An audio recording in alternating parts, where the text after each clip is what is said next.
Bienvenidos a esta nueva presentación de Ediciones Uniandes. La Universidad de los Andes les da una calurosa bienvenida. Muchísimas gracias por estar aquí acompañándonos. En esta oportunidad vamos a presentar el libro Finanzas Personales, su mejor plan de vida, segunda edición, ¿verdad, Santiago?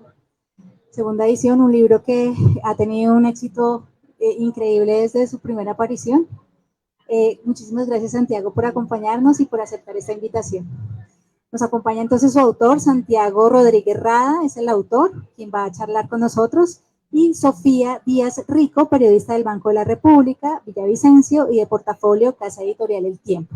Muchísimas gracias a los dos por estar aquí y los dejo para que arranquemos esta conversación. Gracias.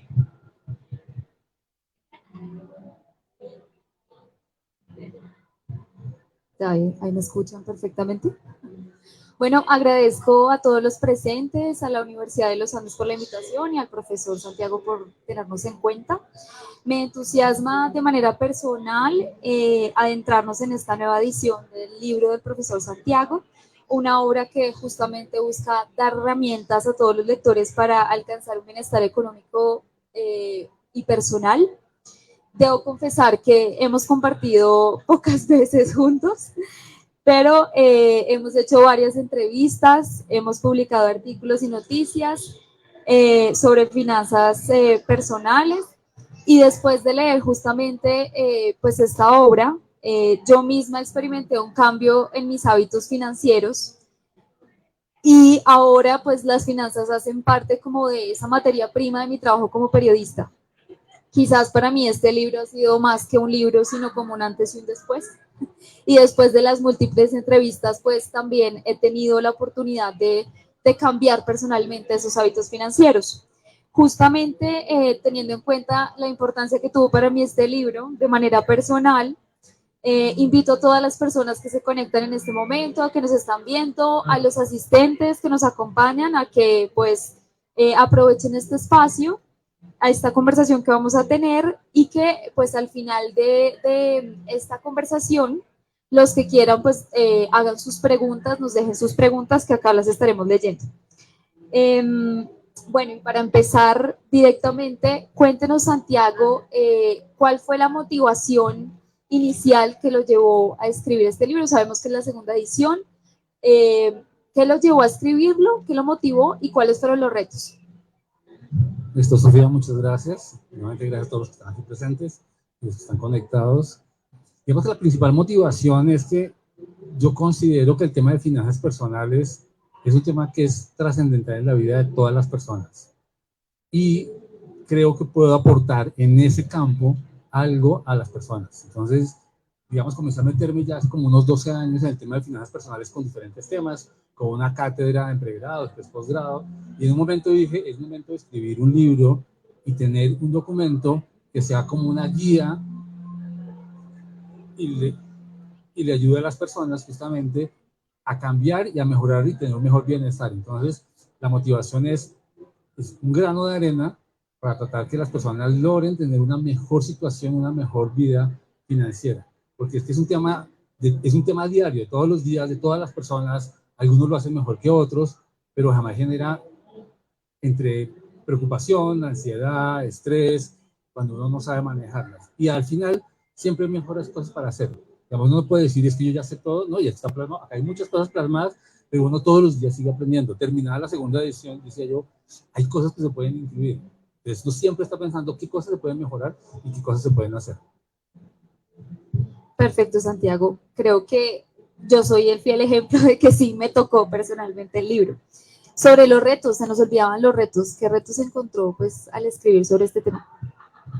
Claro, uno de los retos más importantes fue poder escribir un libro que fuera, como está escrito el libro, digamos, una como descripción, digamos, de contenidos y herramientas de finanzas personales. Hay muchos libros y muy buenos, pero de experiencias personales, donde uno aprende ciertas cosas que le pasaron a las personas, pero este libro tiene, digamos, un poco la particularidad, y el reto fue escribir un libro más como el ABC de las finanzas personales, que incluyera todos los temas que considero debe tener un libro, más allá de mis experiencias. Por supuesto, utilizo lo que he vivido para, digamos, en ejemplos y cosas, pero no es el objetivo contar mi experiencia de mis finanzas o de cómo hacer algo en corto tiempo o cómo hacer, no, es de manera general. Entonces el reto fue poder recopilar todos los temas en un solo libro y con un lenguaje adecuado. Justamente ya nos contaba, pues la idea no era contar su historia personal con las finanzas, pero ¿cuál cree que fue la contribución original de este libro al campo de las finanzas personales? Y justamente yo creo que el aporte más importante es tener un libro donde las personas lo pueden leer completo, lo pueden poner por capítulos y cada capítulo le va a aportar algo. Claramente al inicio dice qué espero yo que aprendan ahí, y en el capítulo se hace el barrido completo, digamos, de los temas. Entonces, creo que el aporte es tener, digamos, un libro con un diseño de contenidos, de ejemplos, de manera de fácil entendimiento para jóvenes, para un poquito más adultos, para todas las personas, independiente del nivel de conocimiento que tenga, que es, digamos, como el reto. Hay personas que ya saben y que cogen el libro y dicen, sí, yo ya sabía esto lo aprendí. Hay personas que dicen, yo no sabía prácticamente nada y aprendí, y no voy a esperar que diga, no, ya el 100% lo estoy aplicando, lo sé, no, pero que vayan haciendo el tránsito y la evolución del nivel donde arrancan y que vayan mejorando poco a poco. Acaba de llegar alguien, creo que acabas de llegar tú, ¿cierto? Que yo les contaba que justamente la experiencia con el libro fue personal, porque yo no sabía mucho de finanzas y ahora soy periodista económica, entonces me tocó meterme sí o sí en el mundo, y una de las primeras personas con las que tuve la oportunidad de conversar sobre esos temas fue el profesor Santiago. Entonces a mí personalmente lo utilizo ahora todo el tiempo cuando no entiendo algo, y bueno, y lo tengo a él, ¿no? Lo tengo a él para cuando... esta es la segunda edición, entonces un poco haciendo como el recuento, ya teníamos una primera edición, esta es la segunda edición. Este libro en particular, ¿qué tiene de novedoso con respecto a la primera edición? La primera edición es del 2017, entonces pues fue un primer esfuerzo. Esta segunda es de 2023, a finales de 2023, y tiene, digamos, unos cambios importantes. Un par de capítulos, digamos, los abrí en dos. Digamos, yo tenía un tema el tema como de estados financieros, impuestos pegado, el de impuestos amerita capítulo propio, liquidez y ahorro. Entonces separé unos capítulos. El de seguros lo organicé de manera diferente por tipo de seguros, no por tipo de compañías de seguros, entonces es mucho más claro para las personas. Y tal vez, digamos, de los puntos más importantes que tiene un archivo de Excel, digamos, que se puede descargar, donde tiene absolutamente todo lo que las personas necesitan para manejar sus finanzas personales. Desde ponga su nombre, la edad, defina sus objetivos financieros, haga su flujo de caja, su balance, si quiere hacer el presupuesto se lo proyecta, indicadores financieros y temas de matemática financiera como conversión de tasas, o yo quiero pedir un crédito de 10 millones a 36 meses a tasa del 1% mensual, ¿cuánto sería la cuota? Todo eso lo tiene ya directamente esta nueva versión. Entonces es mucho más fácil para las personas, digamos, resolver esas dudas de cómo hacerlo, porque no tiene que, digamos, sino entrar al archivo, hay un anexo que le dice inclusive cómo llenarlas, cada una de las hojas, para que sea mucho más práctico y que las personas puedan aprovechar. Entonces yo siento que tiene eso. Por supuesto hay actualización digamos, de los datos, obviamente, y también incluir todo el tema de fintech, que es algo que en el 2017 no se hablaba mucho y 2023 pues es muy importante. Como él lo decía, si algunos de ustedes han hojeado el libro, tiene tablitas, tiene ejercicios, y a mí me asustó, le voy a ser sincera, porque yo al principio no sabía, yo dije, ay, Dios mío, números, no. Pero como lo contaba, hay una serie de herramientas y actividades que son muy útiles para personas que pues no estamos metidas de lleno en el mundo de las finanzas. ¿Cómo deberían utilizar los lectores estas herramientas y cómo considera usted que aportan estas herramientas al ejercicio cotidiano de las personas, de los lectores que van a comprar su libro? Tal como mencioné al comienzo, el libro está escrito de manera muy simple y con un vocabulario donde no se requiera ser experto ni en matemáticas ni en nada, simplemente que usted pueda entrar y poco a poco irse adentrando en los temas, inclusive matemáticas financieras. No podría decir que puede ser complejo. En el capítulo como tal estamos sobre todo en los conceptos y lo que es importante que la persona se lleve y por qué es importante eso en las finanzas personales. si quiere profundizar, hay un anexo donde ya puede hacer y se puede divertir haciendo cosas y ejercicios. Entonces, la idea es que el libro sea, digamos, que tenga los conceptos, pero que sea práctico, que sea fácil, que pueda ir a hacer de pronto algún ejercicio y que sea muy ilustrativo, que la persona pueda rápidamente decir, oiga, yo me identifico con ese problema porque me puede estar pasando y puede, digamos, hacer una tabla, un ejercicio, no sé, ejemplo, control de gastos, ahí se dice más o menos cómo hay que hacerlo, entonces lo puede ir aplicando. Eso me parece que es, digamos, una herramienta importante. Y se me olvidaba otra cosa, pero el libro también tiene como flujogramas, se podría decir, algo así como esquemas que resumen un poco los temas que se van tratando en el texto. Entonces, si alguien, por ejemplo, quisiera resumir, o por ejemplo a mí que me ha servido para crear contenido en redes sociales, esos esquemas son muy útiles porque te resumen todo lo que se ha dicho antes. Exacto, visualmente. Ya hablaba un poco sobre el tema de los capítulos, entonces cuéntenos cómo hizo para seleccionar y estructurar el contenido en general del libro. Como comenté yo, hace como un poco más de 12 años comencé a dictar un curso de finanzas personales en la universidad y en ese momento utilizaba otro tipo de libros, unos libros también de finanzas personales, pero digamos del mercado de Estados Unidos con lógica de otra cosa. Entonces encontré varios libros, en Estados Unidos existen muchos libros de finanzas personales, digamos con el ABC. Entonces lo que hice fue comenzar a leer esos libros y pensar qué temas debe contener y el orden, sí, como a mí me gustaría, digamos, verlo, digamos, porque cada, pues, digamos, los temas son los que son, pero el orden sí pueden cambiar. Es decir, ¿por qué presentar primero ahorro que crédito?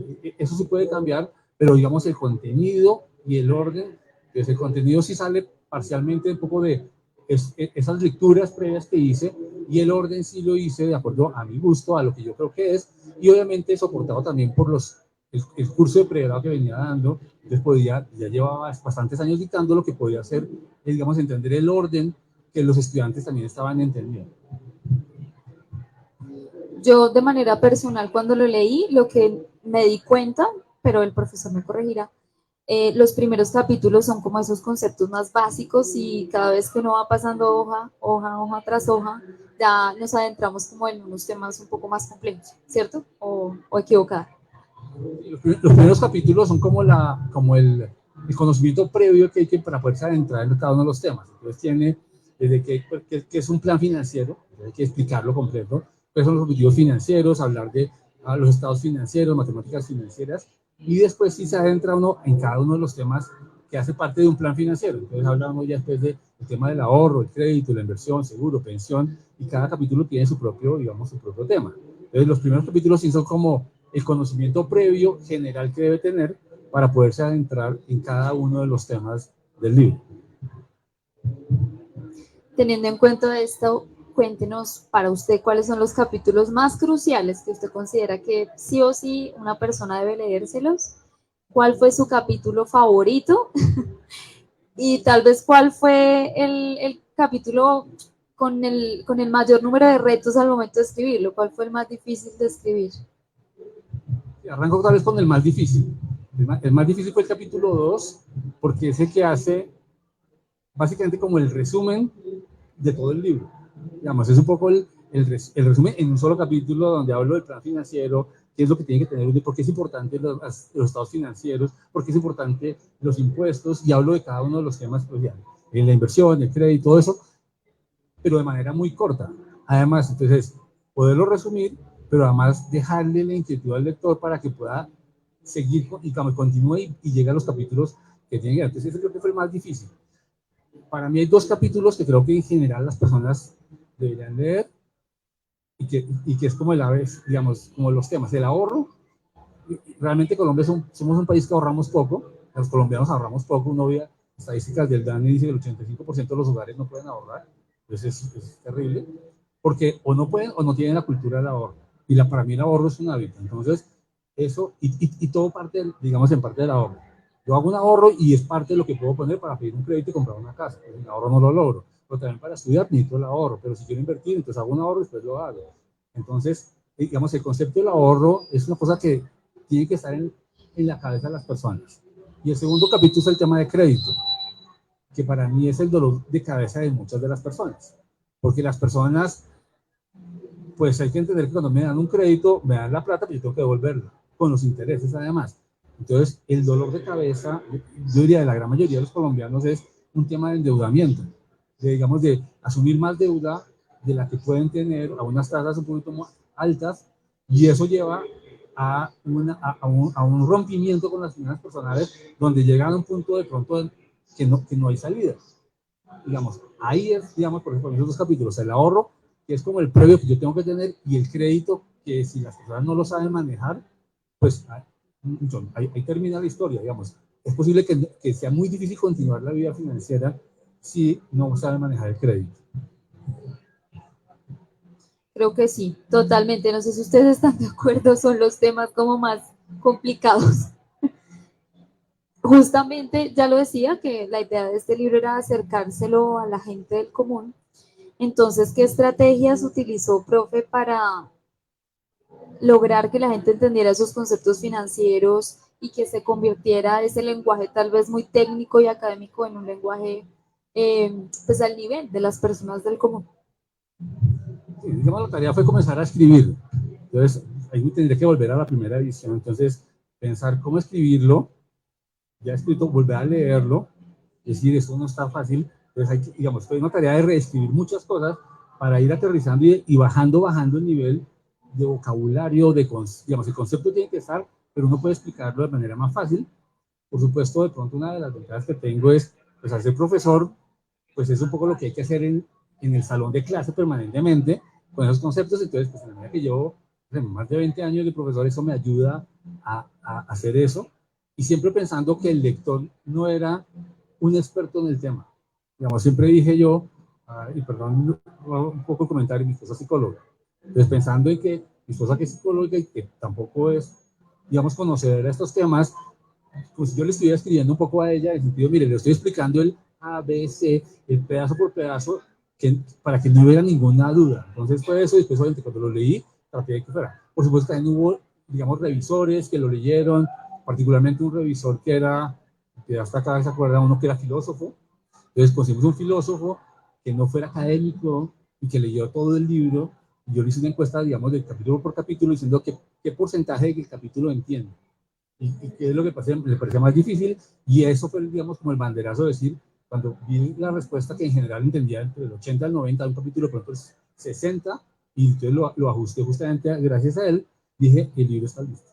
Eso fue ya un poco como el proceso. Bueno, y hablaba de que la audiencia a la que va dirigida este libro es gente del común, pero específicamente hay algunas características puntuales de esa audiencia a la que buscaba impactar cuando escribió el libro, porque pues también estamos en el contexto de la academia, de la universidad.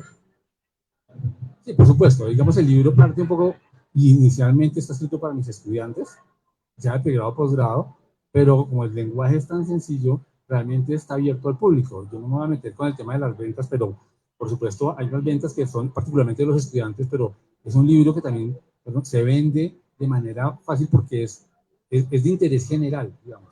Más allá del tema escrito, el tema es de preocupación general, de interés general. Entonces eso creo que está hecho, por supuesto, como digo, está hecho para los estudiantes, pero muchas de las personas que compran el libro que me conoce me dice, oiga, mire, estuvo perfecto porque el capítulo 8, la parte justamente es lo que yo estaba necesitando entender para poder manejar bien mi tarjeta de crédito.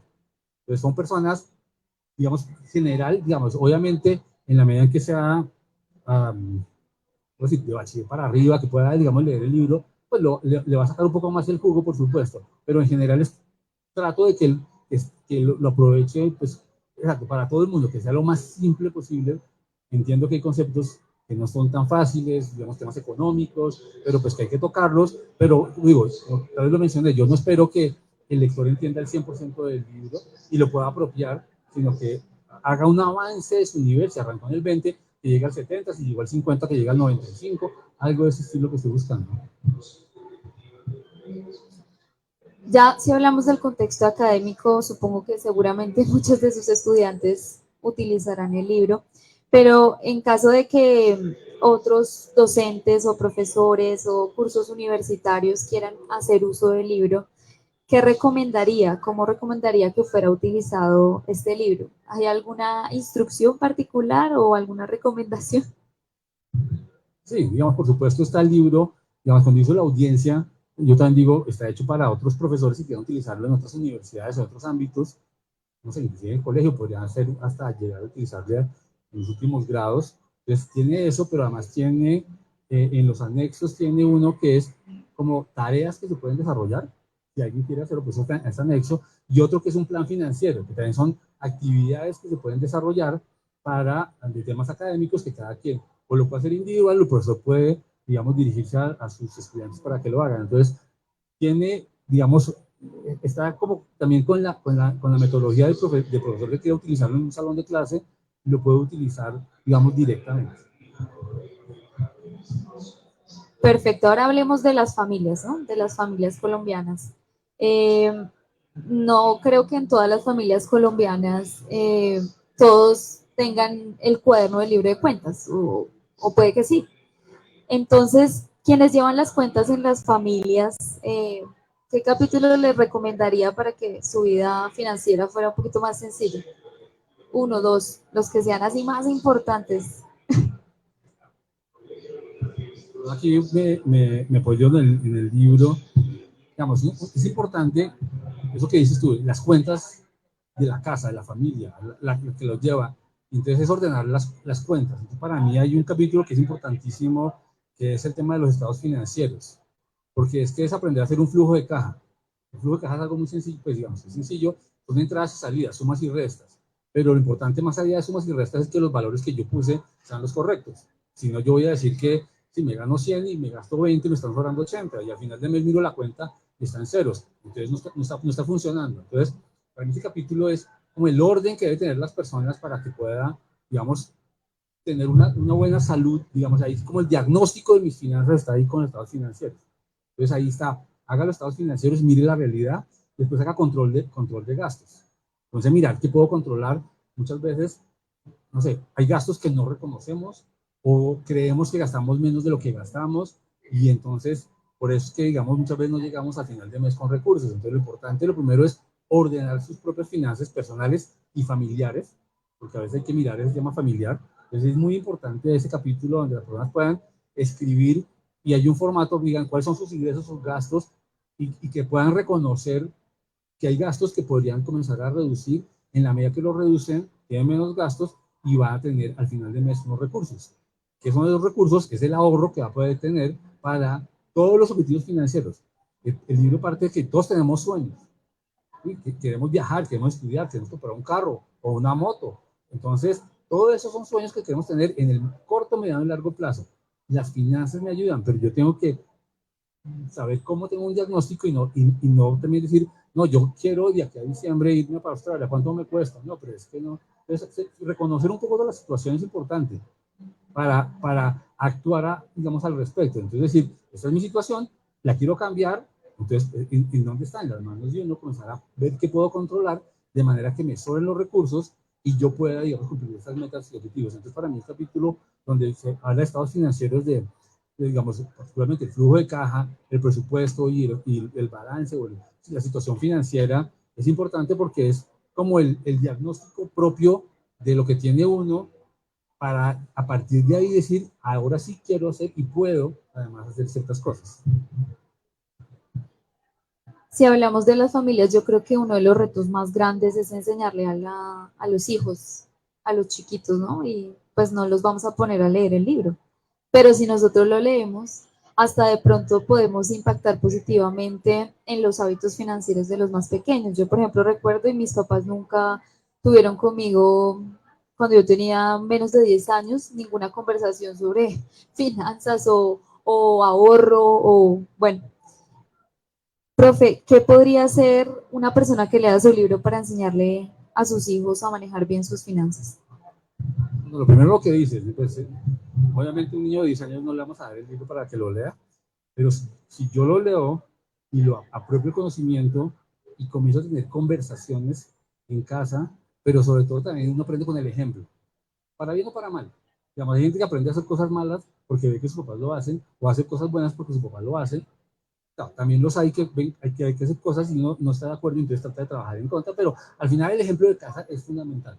Entonces lo más importante es que uno como padre, digamos, actúe consistentemente en sus finanzas y que poco a poco, dependiendo de la edad, comience a transmitirle conocimientos y a involucrarlos, digamos, en decisiones cortas, pequeñas, que vean que el tema no es un tema tabú para hablarlo en casa.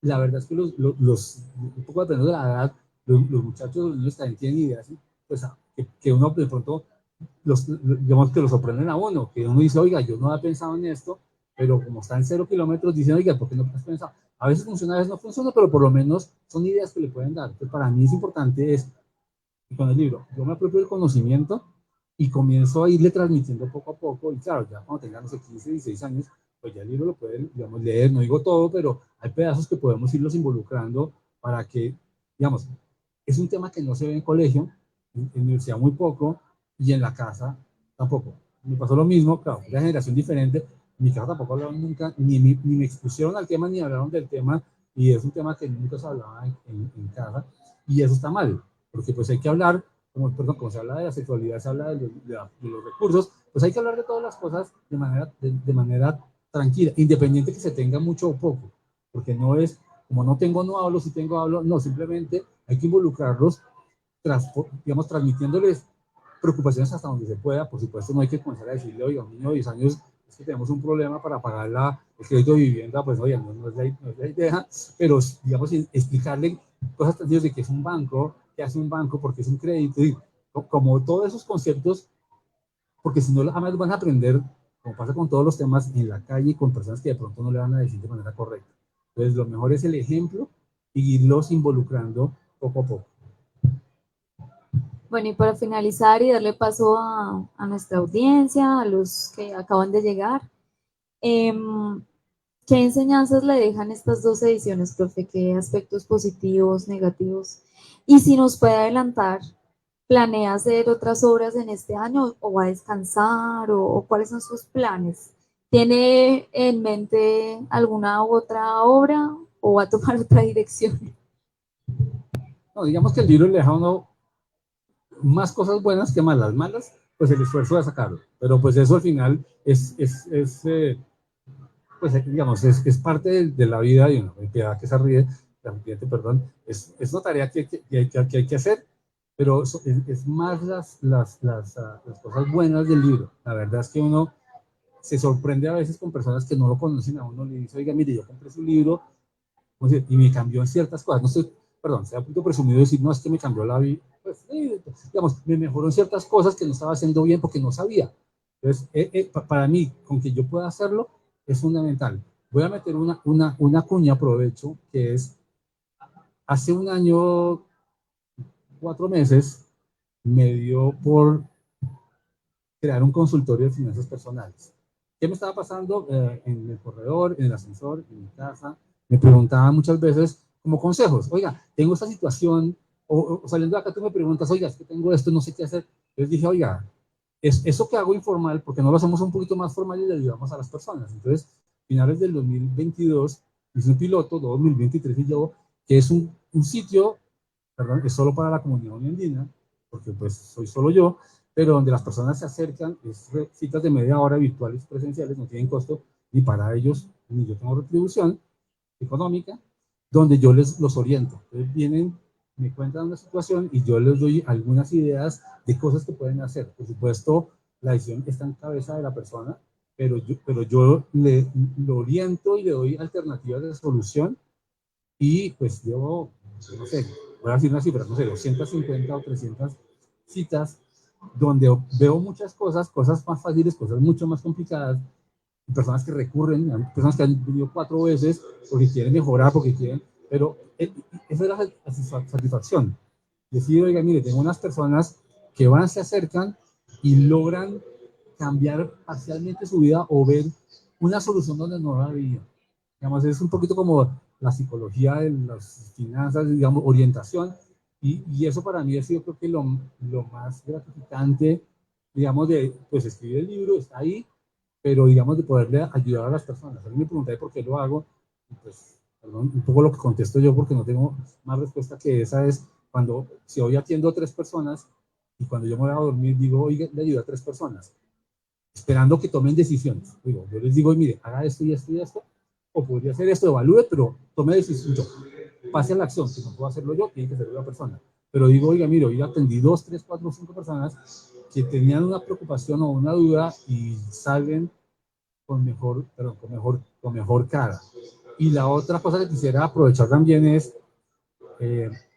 justamente a raíz de ese consultorio, dije, pues hay personas que quieren seguir avanzando en este tema y conseguí unos egresados de la maestría en finanzas, que fueron estudiantes míos, que vieron el curso de finanzas personales, que vieron la importancia del libro, también les cambió en parte un poco la manera de ver, digamos, las finanzas en sus vidas y sus familias, y logré que esos estudiantes hicieran una donación de libros muy enfocado al tema del consultorio, al que no puede pagarlo, pero que quiere aprender, o si hago un evento y quiero llegarle a la persona, porque pues el libro tiene un costo y pues hay personas que podemos pagarlo, hay otras que no pueden pagarlo, pero si son ávidas, digamos, de aprender, entonces tengo como unas bajo la manga, donde cuando yo veo que puedo, más allá de hacer el aporte, digamos, de lo que digo, le doy y veo que quiere hacer, avanzar, le doy un libro para que pueda avanzar.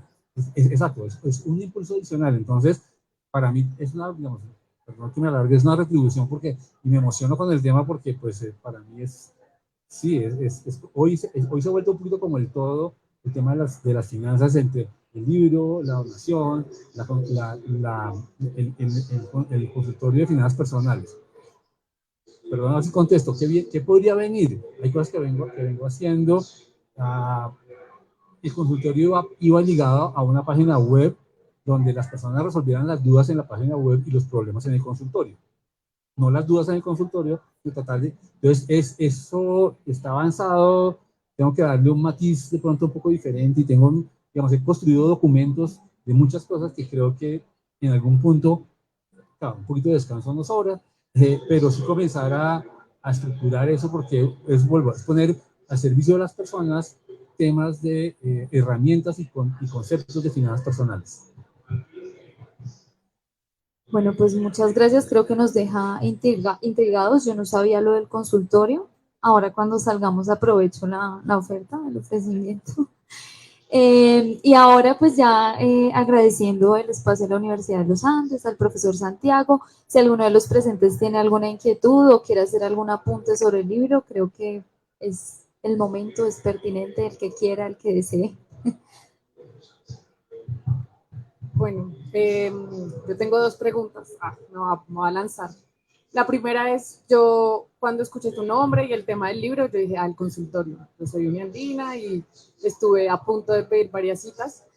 La primera pregunta es, uno muchas veces cree que solo le pasa a uno, que solo uno tiene los problemas con las finanzas personales o la mala relación con los números. ¿Qué has encontrado en común en las citas? Como para uno decir, como, bueno, no estoy sola, entonces me voy a lanzar al consultorio. No, primero, bienvenida. Digamos mi idea es que la persona se sienta tranquila y cómoda cuando quiera ir. Digamos. Y por supuesto que he encontrado patrones comunes. Digamos, hay situaciones, digamos, especiales, pero inclusive ya hice como 3 documentos tratando de explicar el caso típico para mí, 3 situaciones. Una es la persona que es desordenada con sus cuentas y no sabe mucho, no le alcanza o cree que no le alcanza, pero no tiene ni idea de las finanzas, tiene un salario y al final a veces le sobra, a veces no. Entonces, esa es un no, y entonces la recomendación es ordene, haga un flujo de caja, anote cada cosa, a un cuadrito, sumas y restas y haga ese ejercicio. Ese es el primero de orden.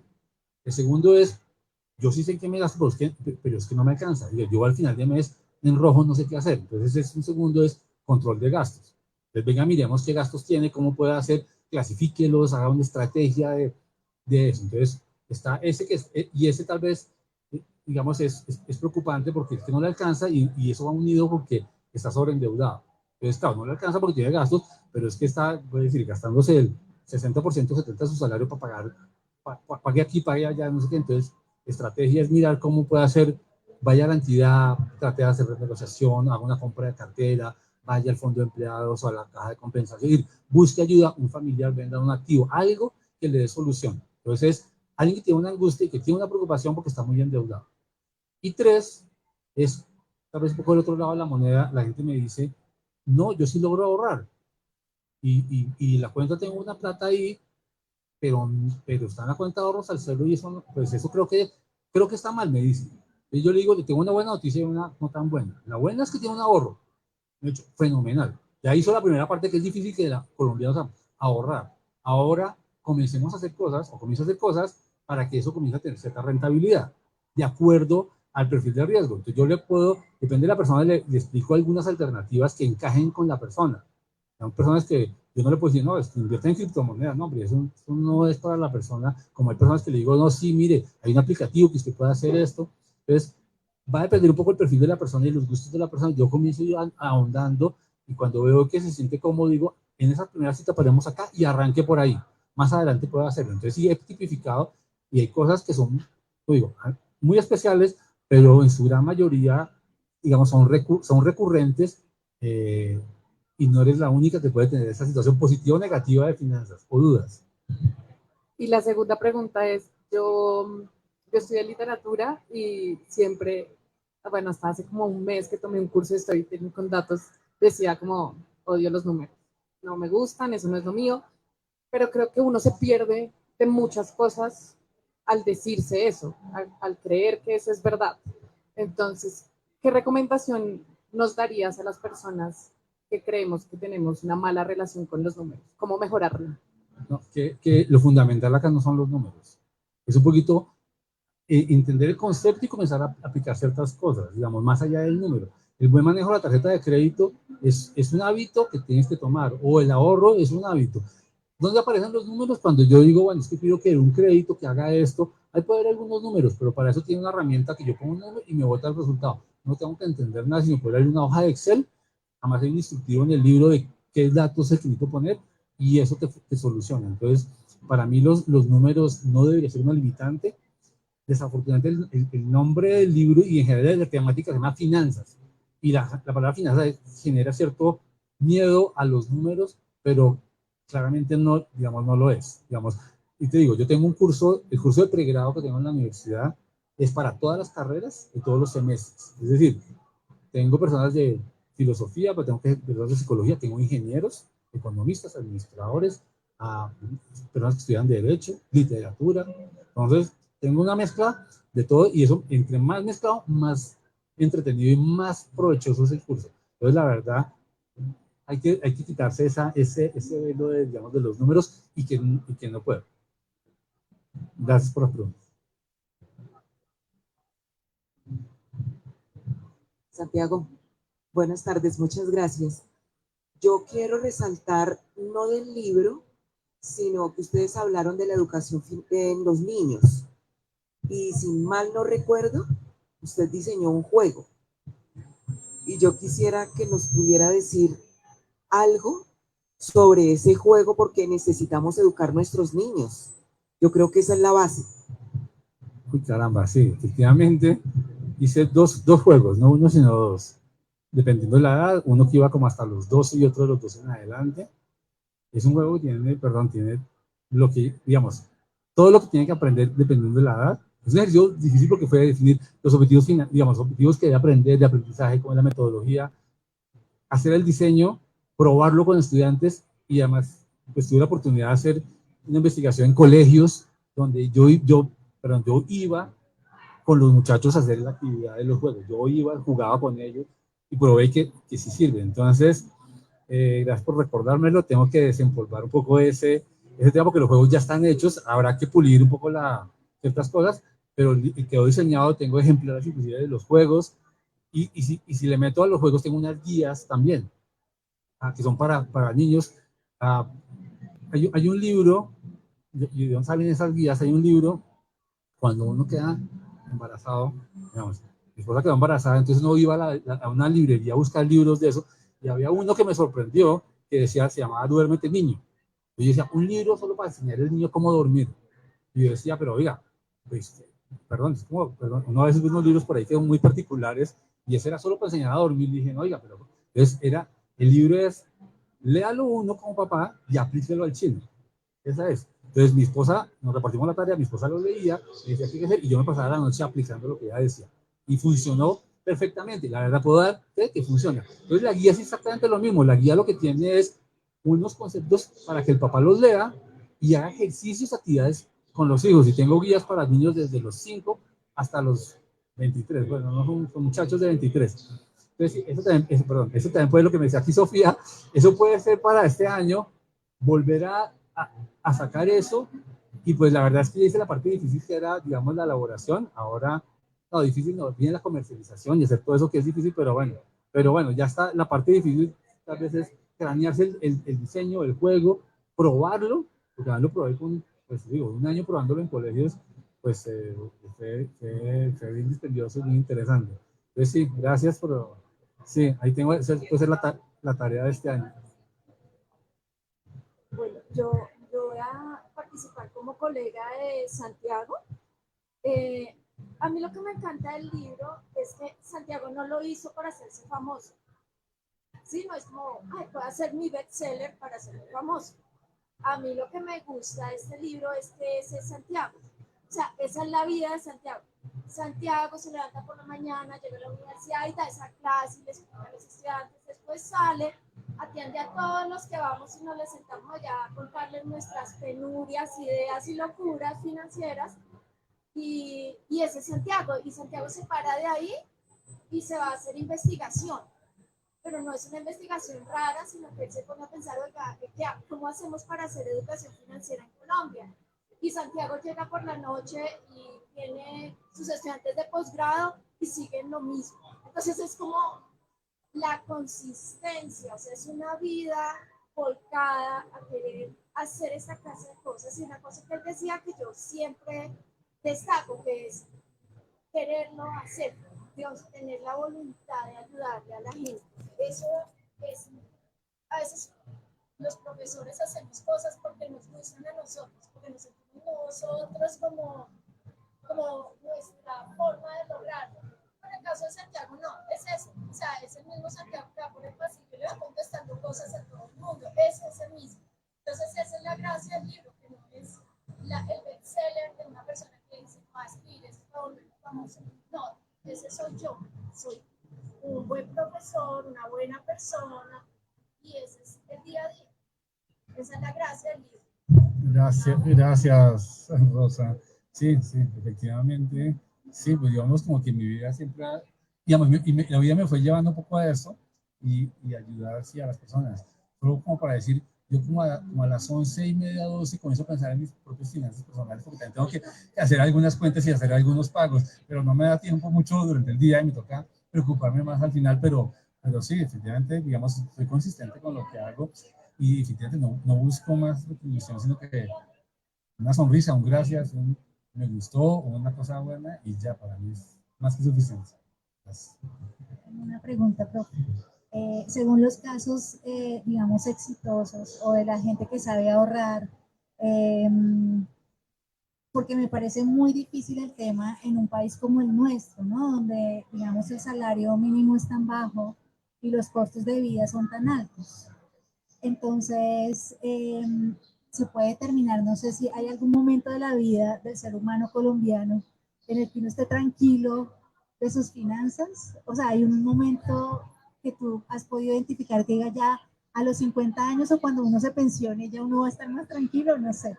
Si te tengo que contestar, la respuesta es no. Perdón. ¿Sí?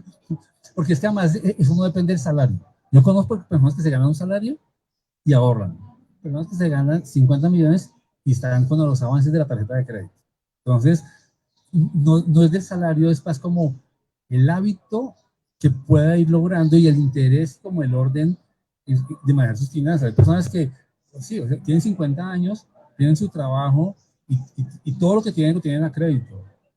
No tienen casi que nada propio. Eso no tiene sentido. Hay personas que tienen 50 y sí, yo ganaba muy poco, pero tengo mi casa propia, como que me he matado pagándola y ya. Entonces, fíjate que no es necesariamente un salario, es más un hábito y es una cultura. Por eso es que de pronto, eso que esto es de repetir y repetir y repetir y que cale y que es un hábito y por qué hay que hacerlo.